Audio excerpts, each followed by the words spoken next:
ខ្ញុំចាស់តែអាយុទេប៉ុន្តែកម្លាំងពលំខ្លួនតួ body ខ្ញុំនៅក្មេងព្រោះអីដោយសារខ្ញុំមានការហាត់ប្រាណ សួរបងថ្ងៃនេះស្វាគមន៍មែនតើបានបងចូលក្នុង podcast ខ្ញុំផ្ទាល់បាទជាក់ស្ដែងគឺយើងខានធ្វើ podcast យូរតាក់ទងមួយសុខភាពនិងកីឡាអញ្ចឹងថ្ងៃនេះកម្មវិធីរបស់យើងតម្រូវតែនិយាយតាក់ទងមួយសុខភាពនិងកីឡាទៅដែរប៉ុន្តែដោយសារតែមានបងប្អូនមួយចំនួនជាពិសេសអ៊ំពូមីងអីចឹងណាគាត់តែងតែនិយាយតាក់ទងជាមួយនឹងការលំហាត់ប្រាណឬចាស់អីចឹងទៅអញ្ចឹងដោយសារតែខ្ញុំឃើញបងមាន potential ហើយសុខភាពល្អជាងអ្នកធម្មតាអញ្ចឹងជួយណែនាំខ្លួនបន្តិចបានទេថាបងឈ្មោះអីហើយអាយុប៉ុន្មានហើយបាទទៅនៅកាយសម្បទារឹងមាំអញ្ចឹងណាបងបាទជំរាបសួរបាទលោកគ្រូខ្ញុំឈ្មោះ Badal Khan អាយុខ្ញុំប្រហែលជាក្រៅទៅហើយព្រោះខ្ញុំកើតឆ្នាំ1961បើគិតមកដល់ពេលនេះខ្ញុំអាយុ64ឆ្នាំ64ឆ្នាំបាទ64ឆ្នាំហ្នឹងហើយខ្ញុំមុខរបរខ្ញុំរាល់ថ្ងៃនេះគឺខ្ញុំប្រធានអង្គការមនុស្សធម៌កម្ពុជាបាទអូខេបាទដើម្បីជួយសង្គមតតែខ្លួនឯងមានភាពរឹងមាំបាទបើយើងចង់ជួយសង្គមតែយើងអត់មានភាពរឹងមាំខ្លួនឯងក៏យើងទៅអត់ដល់ដែរបាទបងបាទហើយធម្មតាធ្វើអីក៏ដោយតតែរឹងមាំពីខ្លួនឯងអញ្ចឹងនៅក្នុងចំណុចនេះខ្ញុំសប្បាយចិត្តដែលបានចូលរួមហាត់ប្រាណនៅក្នុងក្លឹបរបស់លោកគ្រូជាពិសេស Bulldog គឺសំខាន់ណាស់សម្រាប់ខ្ញុំព្រោះអីគ្មានក្លឹបជាច្រើនដែរតែឲ្យខ្ញុំជ្រើសរើសគឺមានគេហៅថា facility គ្រប់គ្រាន់គេថាឧបករណ៍គ្រប់គ្រាន់ដើម្បីឲ្យខ្ញុំចាប់អារម្មណ៍នៅក្នុងកិច្ចការដែលខ្ញុំហាត់ប្រាណហើយខ្ញុំនឹងសប្បាយរីករាយក្នុងការហាត់ប្រាណជាមួយលោកគ្រូដោយសារមានការចង្អុលបង្ហាញពីលោកគ្រូដើម្បីបញ្ជាក់ពីភាពរឹងមាំផុសបុគ្គលម្នាក់អញ្ចឹងលោកគ្រូគឺជាតួអង្គសំខាន់ណាស់សម្រាប់ខ្ញុំបាទអរគុណដូចគ្នាលោកគ្រូដោយសារតែកម្មវិធីយើងមានសំណួរមួយចំនួនទាក់ទងជាមួយនឹងសុខភាពនិងកីឡាអញ្ចឹងរាល់ការសួរហ្នឹងគឺភាគច្រើនខ្ញុំផ្ដោតទៅលើដល់វ័យដូចបងអញ្ចឹងណាដោយសារតែខ្ញុំហៅគាត់បងដោយសារអីគាត់ទីមួយគាត់សិស្សខ្ញុំហើយទីពីរគឺឃើញគាត់នៅក្មេង so អញ្ចឹងទៅខ្ញុំក៏ខកចិត្តថាហៅបងទៅក៏យ៉ាងដែរព្រោះដោយសារតែនៅសង្ហាដែរអញ្ចឹងខ្ញុំចង់សួរបងនៅសំណួរទី1បន្តិចតើតាក់ទងជាមួយនឹងលំហាត់ប្រាណតើមានអីដែលប្រផុសកំណត់ឲ្យបងចេញមកហាត់ប្រាណតាំងដំបូងមកអញ្ចឹងណាបងធម្មតាមនុស្សយើងជាទូទៅបើសិនជាការអាយុកាលបើយើងនៅអាយុតិចយើងមិនសូវមានការហាត់ប្រាណអានឹងវាជារឿងមួយផ្សេងតែអាយុយើងកាន់តែច្រើនសូម្បីតែយើងញ៉ាំអាហារគ្រប់គ្រាន់ក៏ពិតមែនប៉ុន្តែនៅក្នុងគេហៅថា muscle body ខ្លួនប្រាណយើងវាត្រូវការធ្វើឲ្យយើងនឹងមាន warm up ដើម្បីបង្កើតលក្ខណៈមួយសាច់ដុំឲ្យរឹងមាំឲ្យសុខភាពយើងនឹងសួតឲ្យយើងនឹងបានដើរល្អបាទព្រោះអីធម្មតានៅក្នុងកិច្ចការដែលយើងហាត់ប្រាណនេះអ្វីដែលយើងបានគឺឲ្យសួតផុសយើងដំណើរការបានស្រួលហើយយើងក៏ធ្វើការឲ្យខ្លួនយើងនឹងជៀសផុតពីជំងឺបាទព្រោះអីពេលណាដែលយើងកាន់តែមានវ័យចំណាស់កាន់តែទៅពេទ្យគៀកច្រើនដងcheck ច្រើនដងត្រូវ check ជំងឺគ្រប់បែបយ៉ាងអញ្ចឹងរាប់រយរាប់ពាន់ជំងឺដែលយើងកំពុងតែបៀតបៀនយើងជាពិសេសអាចហានិភ័យនឹងការឆ្លងអញ្ចឹងជំរឿសដែលល្អខ្ញុំត្រូវតែហាត់ប្រាណបាទបងព្រោះអីដើម្បីរក្សាសុខភាពឲ្យបានគេរស់បានយូរតិចបាទមួយទៀតហ្នឹងគឺខ្ញុំចង់ដឹងថាបងចាប់ផ្ដើមហាត់ប្រាណពីដំបូងមកហ្មងតាំងពីអាយុប៉ុន្មានដែរបងកាលខ្ញុំនៅកន្លោះគឺខ្ញុំហាត់ដែរលោកគ្រូហាត់ហើយក៏យើងធ្លាប់ជាសមាជិកឬក៏ជាទាហាននេះដែរប៉ុន្តែដែលយោងទៅលើអ្វីដែលវាផ្លាស់ប្ដូរសភាពដែលយើងមានគ្រួសារពេលវេលាដែលអត់មានកំណត់សម្រាប់យើងហាត់ប្រាណព្រោះអីយើងតែងតែរវល់សម្រាប់ដោះស្រាយជីវភាពគ្រួសារធ្វើនេះធ្វើនោះអញ្ចឹងរវល់រហូតអត់ជាប់លាប់ដែរបាទអត់ជាប់លាប់ដែរទេបាទទៅមកប្រហែលខែចុងក្រោយជិត1ឆ្នាំនេះដែលខ្ញុំបានហាត់ជាមួយលោកគ្រូគឺខ្ញុំបានជាប់បាទលើកលែងតែពេលខ្លះខ្ញុំសម្រាប់ដោយសារមានធុរៈចាំបាច់ក្រុមគ្រួសារអាហ្នឹងដែលជំរុញឲ្យខ្ញុំបាទព្រោះបងហាត់vớiខ្ញុំដូចជាយូរដែរហើយប៉ុន្តែបងហាត់បានរយៈពេល 4-5 ខែខ្ញុំចង់សួរថាតើបងបានអីពីការហាត់ប្រាណនឹងមកវិញអញ្ចឹងណាខ្ញុំជាពិសេសខ្លួនខ្ញុំផ្ទាល់ខ្លួនឯងខ្ញុំដូចអត់បានទៅពេទ្យទៀតអត់មាននិយាយទៅអត់បានឈឺឬថារ៉ាំរ៉ៃឈឺឆ្អឹងឆ្អែងឬបាទធ្វើឲ្យយើងហត់ឆាប់ហត់ឬក៏លើកអីបន្តិចបន្តួចទៅអត់លើកអត់រួចតែតាំងពីខ្ញុំហាត់ប្រាណមកខ្ញុំអាចលើកបានខ្ញុំអាចលើកធ្ងន់បានខ្ញុំអាចដើរបានឆ្ងាយខ្ញុំអាចទទួលនៅគេហៅថាធាតុអាកាសព្រួប្រែរបៀបម៉េចក៏ខ្ញុំអាចស៊ាំនឹងប្រព័ន្ធនឹងបាទអូខេបាទល្អមែនទែនបងដោយសារតែខ្ញុំមើលឃើញមួយចំនួនភាគច្រើនចាស់នៅស្រុកខ្មែរ ông bố mình bị chấn quật tay tại brom tha cha hơi đừng hát thử ấy chẳng á quật kết tha quật cha hơi chẳng thò là bọc tia chu tia nó có bài như đài chẳng á bị phim nắng bị chấn ở tha ta bom miền ấy này nom từ ông bố mình ta hát ấy ban là bọc tia chu tia nó bài như nó hai đừng chứ mà hát ban là ban cái sầm tia đang món nó bị không thì bài bài chính là bọc បាទកន្លែងនេះដែរប្រហែលជាទស្សនៈពួកគាត់ពីដើមឬក៏ខ្ញុំពីដើមគឺមានកំណត់មួយថា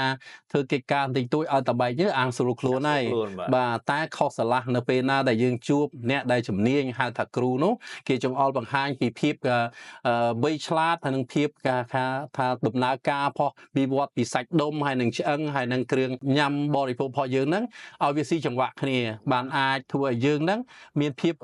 ជៀសផុតពីជំងឺដែលយើងអត់ត្រូវរ៉ាំរ៉ៃត្រូវឈឺស្កាត់ភ័យខ្លាច់គាំងបេះដូងខ្លាចលើសឈាមអាហ្នឹងដោយសារអីពួកគាត់ថា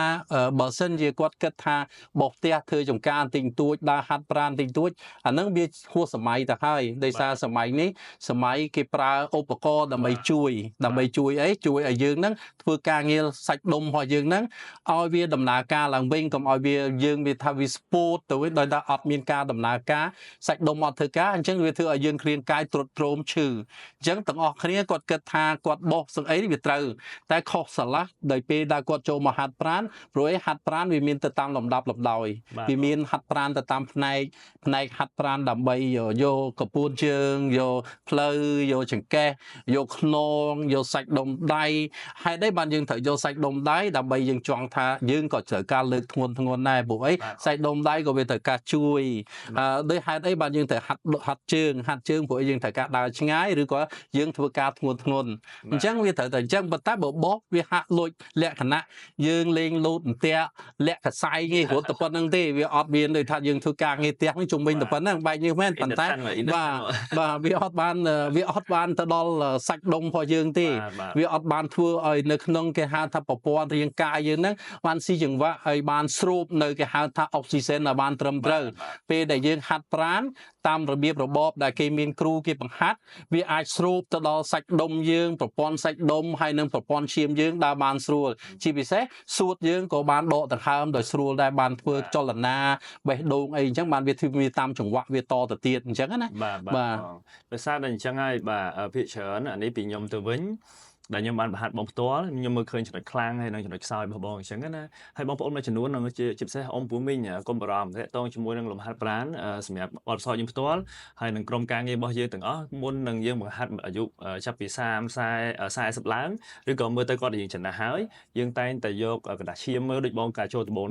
សុំกระดาษឈាមតាមមើលឆ្អឹងពិនិត្យទាំងអស់ព្រោះតែពួកយើងមានក្រុមការងារខាងគេជាពេទ្យបាទអញ្ចឹងខ្ញុំបោះ check របស់គាត់ហ្នឹងឲ្យគេទៅបើសិន check យូរយើងឲ្យគាត់ check ម្ដងទៀតទៅអញ្ចឹងមើលទៅថាមួយថាយើងតម្រូវការអីគេឧទាហរណ៍ថាឥឡូវខ្លាញ់ឡើងស្ករឡើងអញ្ចឹងយើងធ្វើតាមហ្នឹងកំហាប់សាច់ដុំអីយើងខ្សោយឧទាហរណ៍អញ្ចឹងយើងត្រូវហាត់ strength ឡើងវិញអញ្ចឹងទៅអញ្ចឹងយើងធ្វើតាមស្តង់ដារដើម្បីឲ្យតម្រូវការសម្រាប់អតិថិជនមួយឲ្យបានខុសៗគ្នាអញ្ចឹងណាបងតែខ្ញុំចង់លើកទឹកចិត្តបងប្អូនទាំងអស់គ្នាជាពិសេសអ្នកវ័យច្រើនយើងអាចមកលើកទម្ងន់ខ្លះតិចតួចឬក៏យើងអាចហាត់ជាគីឡូបែបខ្លួនយើងដូចជាគេហៅ body weight ហ្នឹងនៅតាមផ្ទះក៏បានដែរបើសិនជាយើងអត់ទៅកន្លែងហាត់ប្រាណបានទៅកន្លែងហាត់ប្រាណណាដែលមានអាងទឹកមានអីចឹងយើងអាចដើរនៅទឹកបើសិនយើងឈឺជង្គង់ឈឺអីចឹងទៅហើយហេតុផលមួយដែលពីច្រើនចាស់ពីដើមគាត់តែងតែបើអត់ទាន់ចាស់ស្រួលទេប៉ុន្តែគាត់ឈឺជង្គង់ឈឺចង្កេះមកនឹងហេតុអីអត់ដោយសារកំហាប់សាច់ដុំឧទាហរណ៍ឆ្អឹងយើងប៉ុណ្ណេះសាច់ដុំរបស់យើងឲ្យជុំវិញហ្នឹងវាស្ដាងអញ្ចឹងវាធ្វើឲ្យឆ្អឹងហ្នឹងពេលយើងដើរទៅវាមានសម្ពាធទៅលើឆ្អឹងហ្នឹងអញ្ចឹងដូចជាស្លាកដូចគ្នាបើយើងមានសាច់ដុំជុំវិញហ្នឹងឲ្យបានល្អឧទាហរណ៍ថាឥឡូវនេះឆ្អឹងអញ្ចឹងឧទាហរណ៍ថាបើសាច់ដុំយើងរុំមកចេះមក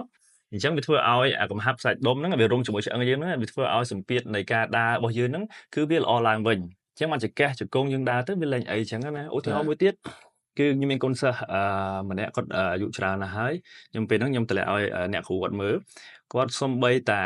ងើបអង្គុយហ៎បងក៏គាត់ប្រើដៃរុញដែរយកដៃទាញយកអញ្ចឹងទៅប៉ុន្តែពេលដែលគាត់មកហាត់ប្រាណបានរយៈដូចជា3 ខែគាត់ងើបឈរមិនបាច់ប្រើដៃទេអញ្ចឹងហើយយើងមើលឃើញជាក់ស្ដែងថាក្រុមការងារយើងនឹងធ្វើបានល្អហើយពួកគាត់ខំប្រឹងដែរគ្រូខ្លាំងមិនប្រកាសតែខ្លាំងទេមានថាតើតាកូនសិស្សខំប្រឹងខ្លាំងដែរបាទខំប្រឹងញ៉ាំខំប្រឹងគេងឲ្យគ្រប់ហើយនឹងខំប្រឹងហាត់ឲ្យទៀងពេលទៅវាធ្វើឲ្យកាយសម្បទារឹងមាំត្រឹមត្រូវសម្បទារឹងមាំពេលដែលសុខភាពយើងល្អអារម្មណ៍ល្អយើងធ្វើឲ្យបានច្រើនណាបាទហើយអ្វីដែលសំខាន់មួយទៀតពីខ្ញុំគឺយើងអត់មានទំនួលខុសត្រូវឲ្យកូនទៅពេលដែលយើងឧទាហរណ៍ថាបើយើងឈឺខ្លាំង មានបញ្ហារ៉ាំរ៉ៃខ្លាំងពេលដែលកូនពងរលុយបានអត់លេចុងក្រោយយើងយកលុយរបស់កូនហ្នឹងយកមកមើលព្យាបាលជំងឺបាទវាអស់ទៅវិញវាអស់ទៅលើការព្យាបាលជំងឺសំខាន់មែនតើបើសិនជាយើងឆ្លាញ់កូនចៅបាទយើងត្រូវតែហាត់ប្រាណយើងត្រូវតែហាត់ប្រាណដើម្បីខ្លួនឯងផងហើយក៏ដើម្បីសុខភាពគ្រួសារផងដូចគ្នាតែលោកគ្រូកន្លែងនេះខ្ញុំចង់បញ្ជាក់ដែរដោយសារអ្វីដែលខ្ញុំពីដើមឡើយដោយថាលោកគ្រូមានប្រសាសន៍អញ្ចឹងពេលខ្លះយើងអត់ហាត់ប្រាណទេតែយើងក៏អត់ញ៉ាំអីបានតាមអំពើចិត្តដែរបាទបងជាពិសេសញ៉ាំត្រូវតមរហូតបាទតមរហូតដល់ខ្លួនឯងហ្នឹងអត់ដឹងថាខ្លួនឯងហ្នឹងធ្វើអីទេតែដល់ពេលហាត់ប្រាណហើយហាត់ប្រាណនៅក្នុងរវាងចិត្តមួយឆ្នាំនេះខ្ញុំបានសម្រេចបំណងខ្ញុំបានញ៉ាំតារ៉េនខ្ញុំហ៊ានញ៉ាំគ្រឿងសមុទ្រដោយសារអីពេលខ្លះយើងអត់ហាត់ប្រាណយើងអត់ហ៊ានញ៉ាំបានច្រើនទេលោកគ្រូអញ្ចឹងអានេះវាជាការមួយដែលគេហៅថាជាការផ្ដល់អំណោយផលពីការហាត់ប្រាណហើយធ្វើឲ្យយើងអត់ដូចថាអត់លំបាកអត់និយាយរួមបារម្ភពីសុខភាពទេដោយសារអីយើងញ៉ាំហើយយើងទៅតេស្តពុនទៅតេស្តធម្មតាដែរវាអត់មានធ្វើអីឲ្យយើងធីងធងវិលមុខអីទេលោកគ្រូនិយាយកាត់ពិតខ្ញុំសប្បាយចិត្តមែនតើព្រោះអីទៅប្រហែលមុនសប្តាហ៍ខ្ញុំតែឥឡូវរដូវកាលទុរេនលោកគ្រូបាទលោកគ្រូភ្លុកទឹកភ្លុកដីលោកគ្រូគេញ៉ាំទុរេនគ្រប់គ្នា3 4ឆ្នាំមុន2ឆ្នាំមុនបើថាមុន1ឆ្នាំមុនតែខ្ញុំមិនទាន់ហាត់ខ្ញុំអត់ហ៊ានញ៉ាំទុរេនផងហ្នឹងដើរឃើញគេលក់ទុរេនស្រក់ទឹកមាត់អូឆ្ងាញ់ណាស់អត់ហ៊ានញ៉ាំលោកគ្រូគេខ្លាចឡើងជាតិស្ករឡើងអីចឹងណាតែដល់ពេលនេះខ្ញុំឆែកមើលអត់មានអីទាំងអស់លោកគ្រូដោយសារអី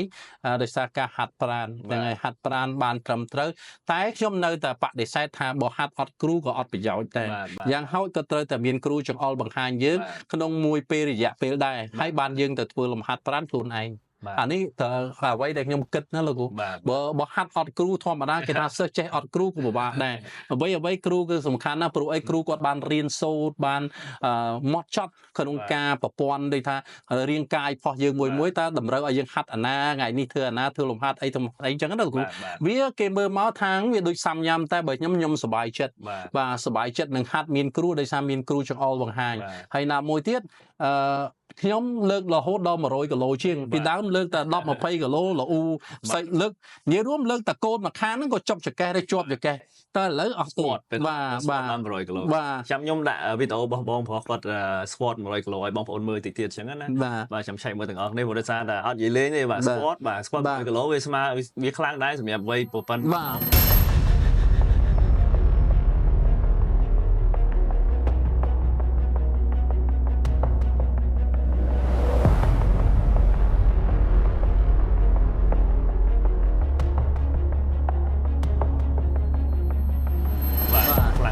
ខ្ញុំក៏សប្បាយចិត្តធម្មតាខ្ញុំ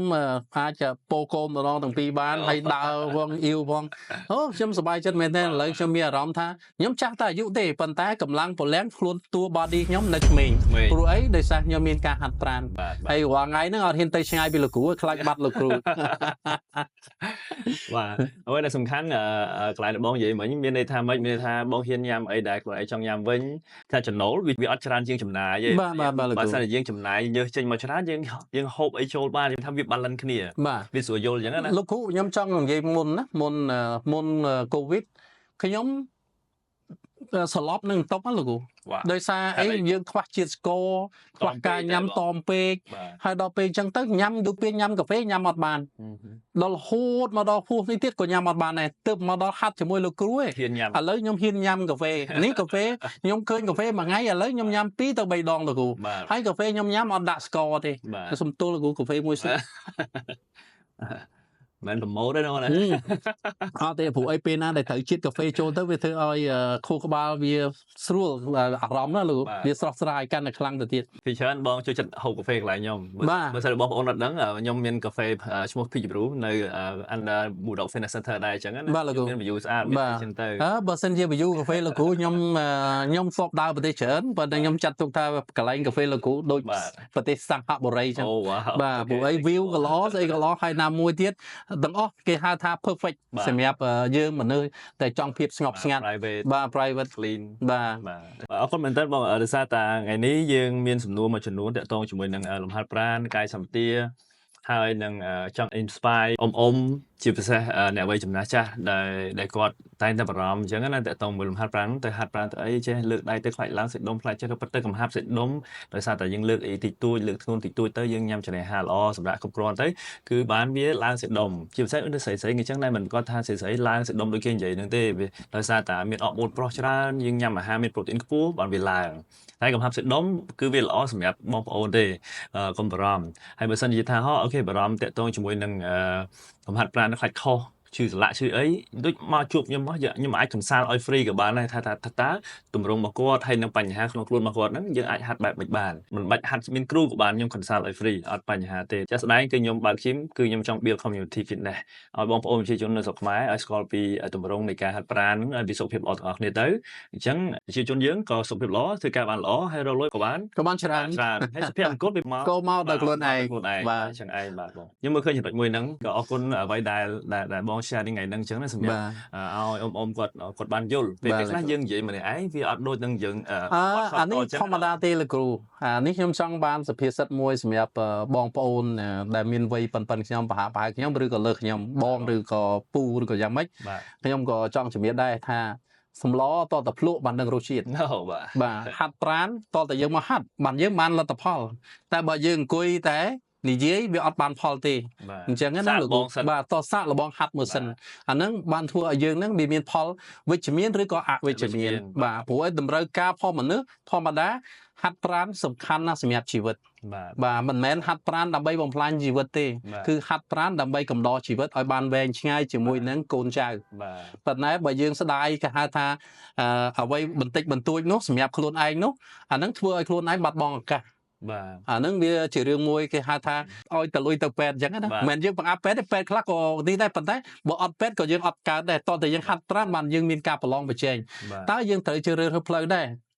តើឲ្យបងប្អូនគាត់ត្រូវជ្រើសរើសផ្លូវដែរតើផ្លូវហ្នឹងគាត់ត្រូវទៅពេទ្យឬក៏គាត់ត្រូវមកហាត់ប្រាណបាទបើខ្ញុំវិញខ្ញុំសុំថាខ្ញុំអត់ចង់ទៅពេទ្យទេខ្ញុំសុំហាត់ប្រាណភាសាអង់គ្លេសគេតែនិយាយថា invest to yourself ហ្នឹងមិនមែនរកលុយដើម្បីខ្លួនឯង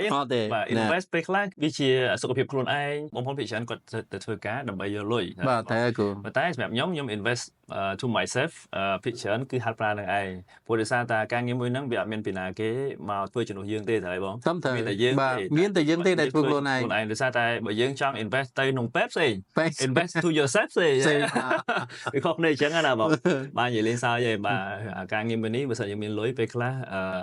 យើងលែងគិតយើងគិតឲ្យតែបានចូលពេទ្យយើងគិតឲ្យតែជាសិនត្រូវបងបាទត្រឹមត្រូវបើយើង invest នៅនេះយើងគឺអត់មានពេលណាទៅគិតរឿងស្អីណាអត់មានពេលទេបាទលោកគ្រូព្រោះឯងសប្បាយនឹងការស្រូបយកគេហៅថាកម្លាំង energy បាទការហាត់នេះវាធ្វើឲ្យយើងបន្ថែមនៅឥទ្ធិពលខ្លួនឯងកម្លាំងខ្លួនឯងបាទ confidence ខ្លួនឯងជឿជាក់ខ្លួនឯងតែបើយើងថ្នាំពេទ្យយើងក៏អត់ដឹងដែរថាថ្នាំពេទ្យហ្នឹងវាឲ្យយើងនេះខ្លះអញ្ចឹងណាឲ្យបំពន់អីយើងខ្លះប៉ុន្តែពេលខ្លះគាត់ថាបំបត្តិការឈឺចាប់ទេតែឲ្យយើងបានគេហៅថាថ្នាំពីពេទ្យឲ្យមានកម្លាំងគឺអត់ទេលោកគ្រូពីដើមខ្ញុំជឿចាស់ថាគេថាយើងធំធាត់មិនមែនធំធាត់ដោយសារថ្នាំទេធំធាត់ដោយសារចំណីអាហារហ្នឹងហើយពីទូចអញ្ចឹងបានឪពុកម្ដាយយើងបង្ខំឲ្យយើងញ៉ាំនេះញ៉ាំនោះអញ្ចឹងណាដើម្បីញ៉ាំដើម្បីភ្នែកដើម្បីចេះទៅគាត់ចេះតែនិយាយដើម្បីថ្មិញយើងត្រូវតែធ្វើតាមគាត់អញ្ចឹងមកដល់ពេលនេះ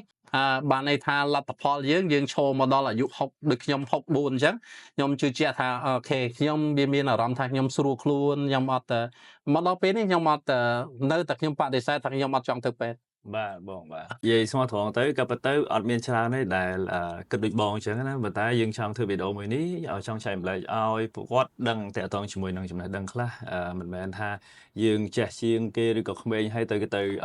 វិចារទេប៉ុន្តែខ្ញុំបាយបងមកដោយសារតែបងវ័យច្រើនជាងខ្ញុំច្រើនមែនតើបាទនេះយើងចង់ជា